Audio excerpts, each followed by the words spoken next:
જય અંબે ભાદરવી પૂનમ મહામેળો 2025 ના પાવન અવસરે જ્યારે તમે જગદંબાના આશીર્વાદ લેવા અંબાજી આવો ત્યારે એક એવા દિવ્ય ધામની મુલાકાત અવશ્ય લેશો જ્યાં શક્તિનો અનોખો અનુભવ થશે।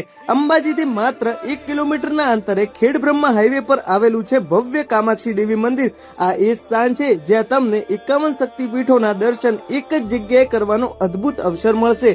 અહીંમાં આદિશક્તિ, વિવિધ અવતારો અને મહાન શક્તિ સંપ્રદાયની વિશેની સંપૂર્ણ માહિતી એક જ નજરમાં મળી જશે। દ્રવિડ શૈલી આધારિત આ ભવ્ય મંદિરની દિવ્ય અને શાંતિપૂર્ણ ઉર્જા તમને સીધી કામાક્ષી અમ્માન મંદિરની અનુભૂતિ કરાવશે। તો આ ભાદરવી પૂનમ મહામેળો 2025 માં મા અંબાના આશીર્વાદ સાથે કામાક્ષી મંદિરની અવશ્ય મુલાકાત લઈ દિવ્યતાનો અનુભવ કરો। આ પાવન તીર્થની મુલાકાત તમારા યાત્રાને એક અવિસ્મરણીય અનુભવ બનાવશે। જય મા અંબે, જય મા કામાક્ષી।